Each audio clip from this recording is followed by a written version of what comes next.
Property విషయంలో confusion గా ఉన్నారా? గేటెడ్ కమ్యూనిటీలో ఫ్లాట్ తీసుకోవాలా లేదా విల్లా తీసుకోవాలా?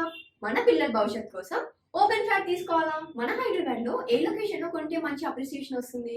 మరి నమ్మకమైన ప్రాపర్టీ కొనాలంటే నమ్మకమైన గైడ్ కావాలి కదా. ప్రాపర్టీ అడ్వైజర్ కోసం సంబంధించండి వరాహస్వామి ప్రాపర్టీ గూగులర్. కాంటాక్ట్ 7207218485. ప్రేక్షకులకు నమస్కారం. సింహరాశి జూలై మాసం ఫలితాలకు వచ్చినట్టయితే సింహరాశి వారికి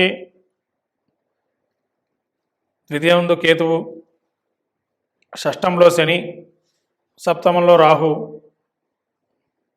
సప్తమందు శని, అష్టమ రాహు, కుజగురువుల భాగ్యము, వ్యయమందు శుక్రబుధులు, ఏకాదశంలో రవి. ఇటువంటి సంచారం చూసినట్టయితే మనకి సింహరాశి వారికి అనేక ఇబ్బందులతో కూడుకున్న జూలై మాసం ఇది. ఎందుకంటే ఎన్ని మాయలు చేసినా కూడా ఎవరు కూడా వీళ్ళు నమ్మే ప్రసక్తే ఉండదు. ఎందుకంటే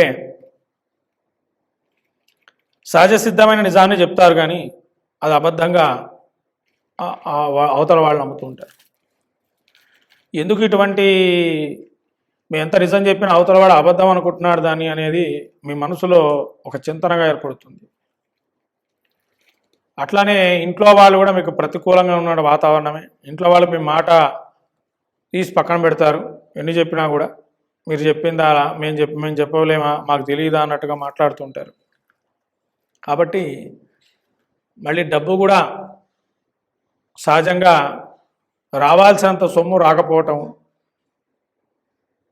మీ ఆలోచన ఏంటంటే కొన్ని ఖర్చులకు ఉపయోగపడంగా కొన్ని ఎప్పుడో డబ్బులు ఎక్కడో పెడతారు, అవి వస్తాయి కదా అనే ఆలోచనలో ఉంటారు.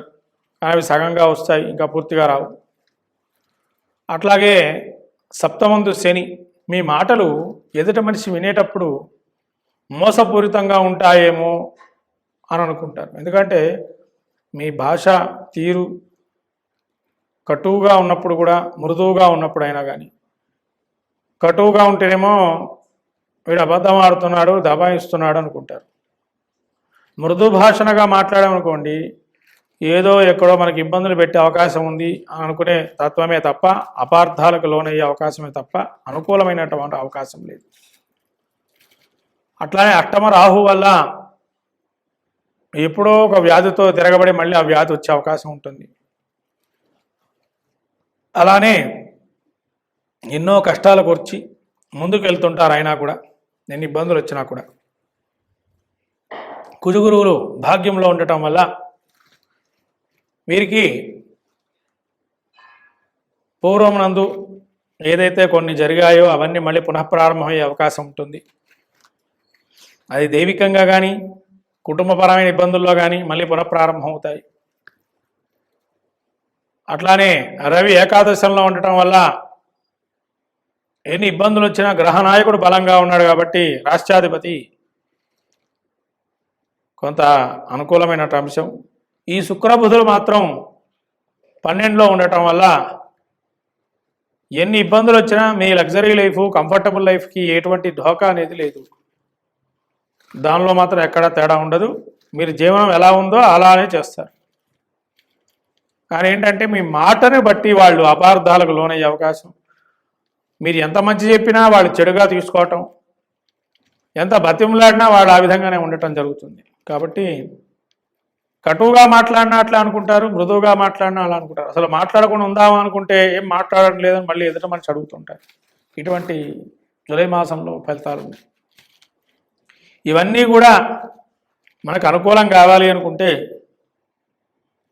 ఇంకా సత్ఫలితాలు పొందాలి అనుకున్నట్లయితే దుర్గా ఆరాధన, దుర్గా సప్తశతి పారాయణం కానీ, రాబోయేటువంటి ఆషాఢ మాసం ప్రారంభం అవుతుంది 5-6 తారీఖుల నుంచి. మనకు వారాహి నవరాత్రులు అనేవి ప్రత్యేకంగా అందరికీ తెలుస్తుంది. ఈ మధ్యకాలంలో అది గుప్త నవరాత్రులు అంటారు వాటిని. ఆ గుప్త నవరాత్రులలో అమ్మవారి ఆరాధన చేయటం చాలా విశేషమైన ఫలితాలు ఇస్తుంది. సమయస్ఫూర్తి ఆలోచన ముఖ్యంగా ఆ యొక్క నవరాత్రి సమయంలో కనుక అమ్మవారి ఆరాధన చేస్తే కనుక మంచి సత్ఫలితాలు అవుతాయి. ఇంకా లలితా సహస్రనామ పారాయణం, మణిద్వీప వర్ణన ఇటువంటివన్నీ కూడా అమ్మవారి యొక్క కృతంగా చేసేటువంటి ప్రతి కార్యక్రమం మీకు దిగ్విజయం అవుతాయి. అట్లే గణపతి ఆరాధన, గణపతికి కూడా ఏకవిశంతి పత్రం అంటే మనకు గరిక, ముఖ్యంగా ఆయనకి ఏకవిశంతి అంటే 21 సారి గరిక పెడుతూ గణపతే నమః అనేటువంటి పెడుతూ ఎర్ర పుష్పాలను అర్చన చేసినట్టయితే గణపతికి అవరోధాలు ఉన్నాయి కూడా తొలగిపోతాయి. కాబట్టి ముఖ్యంగా సింహరాశి వారికి ఈ మాసం కూడా పెద్దగా యోగమైనటువంటి పద్ధతిలో లేదు. వీరికి చాలా వరకు 40% యోగిస్తుంది, అంటే 60% ప్రతికూల వాతావరణంగా ఉంది. కాబట్టి వీరు ముఖ్యంగా ఈ అమ్మవారి ఆరాధన చేయటం వల్ల మంచి సత్ఫలితాలు పొందుతారు సింహరాశి వారు. Hi, my name is Gautam and I actually stay in Malkajgiri itself. I had this back pain. It's been 1.5 years. I have tried many treatments like chiropathy, oil massage, physiotherapy especially, but it didn't work out as much like what I expected. I strongly suggest homeopathy because nenu personally allopathy chala suffer aina, and I definitely do not recommend allopathy. You people can carry on with the homeopathy. Area Malkajgiri and doctor name is like Nagesha Rao and the clinic name is Neocare Homeopathy. ప్రేక్షకు నమస్కారం. July మాసం ముందు మకర రాశి సంచారం చూసుకున్నట్లయితే మకర ద్వితీయంలో శని, తృతీయంలో రాహు, అట్లనే పంచమంలో కుజగురువులు, షష్టంలో శని, తదుపరి సప్తమంలో సంచారము రవి, సప్తమంలో శుక్రబుధుల సంచారం, తదుపరి అష్టమంలో బుధుడు, నవమంలో కేతువు. ఈ రకమైన సంచారం చూసుకున్నట్లయితే ముఖ్యంగా సంతానం వల్ల చికాకులు అనేవి అత్యద్భుతంగా కనబడుతున్నాయి. ఈ విధంగా సంతానం వల్ల ఇబ్బందులు కలుగుతున్నాయి. కాబట్టి సంతానం మాట విని మనశ్చింతన కలిగే అవకాశాలు ఉన్నాయి. అట్లాగే ద్వితీయమందు శని సంచారం వల్ల కుటుంబంలో మీరు చెప్పిన మాట వినకపోవటం, వాళ్ళు చెప్పిన మాటే నెగ్గాలని మిమ్మల్ని బాగా ఇబ్బంది పెట్టడం, ధనపరమైనటువంటి ఆలోచనలో ఇబ్బందులు ఉండటం. తృతీయంలో రాహు సంచారం వల్ల సోదరిమణుల వల్ల కానీ సోదరుడి వల్ల కానీ ఇబ్బందులు కలగటం, మీరు చెప్పిన పని వాళ్ళు కూడా చేయకపోవటం. మళ్ళీ పంచమంలో గురుగుజుల కలయిక వల్ల ఇప్పటి వరకు ఏదైతే మంచి జరుగుతుందో ఈ కుజుడు పంచమస్థాన సంచారం వల్ల కొంత ఇబ్బందులు అనేవి ఎదుర్కొంటారు. రవి షష్టంలో ఉండడం వల్ల శత్రునాశనం, అంటే తెలియని శత్రువులు మనిషికి ఉంటారు. మనిషికి తెలియని శత్రువులు ఎవరు అయ్యా అంటే అహంకారము, మదము, మాత్సర్యము, క్రోధము, లోభము. ఇవన్నీ కూడా మానవుడికి సహజమైన లక్షణాలు. ఈ లక్షణాలన్నీ కూడా నశించిపోయే అవకాశం ఉంటుంది. అంటే వాళ్ళు చూసే అంటే వాళ్ళు చూసేటువంటి పరిస్థితులను చూస్తే అహంకారపూరితంగా ఉన్న వాళ్ళకి అహంకారం తగ్గటం, లోభంతో ఉన్నవాడికి లోభమనం పోవటం, క్రోధమని ఉండేవాడికి ఒకరి మీద పక్షపాత ధోరణి ఉండేవాడికి కూడా పక్షపాత ధోరణి పోవటం, ఇవన్నీ కూడా ఒకందుకు మంచి ఫలితాలు వస్తాయి.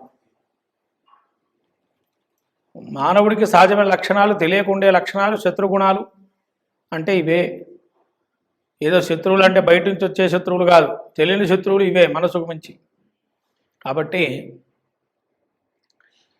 అట్లాగే ఈ యొక్క రవి, ఆరోగ్య కారకుడైనటువంటి రవి షష్ఠ స్థానంలో ఉండి తదుపరి సప్తమ స్థాన సంచారం వల్ల ఆదిత్య హృదయ పారాయణం చేయటం, సూర్య నమస్కారాలకు సంబంధించి ఏదైనా ఎక్కడైనా కార్యక్రమం చేసుకోవటం మంచిది. అట్లాగే అష్టమ స్థానంలో శుక్ర బుధుల కలయిక, శుక్రుడు మంచి సత్ఫలితాలు ఇస్తాడు.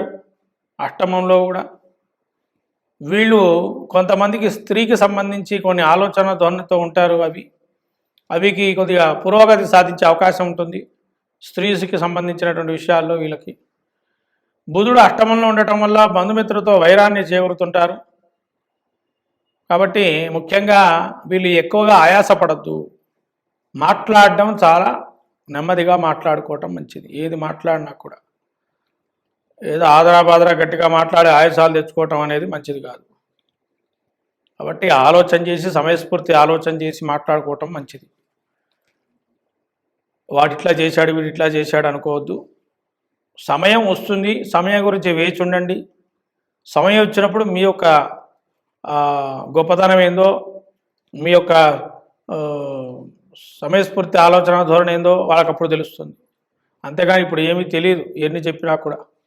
కాబట్టి మీరు సంయమనం పాటిస్తూ మాటలు దుబారాగా వాడకుండా శాంతియుతమైన వాతావరణంలో పరిష్కారం చేసుకునే విధంగా సమస్యని చేసుకోండి.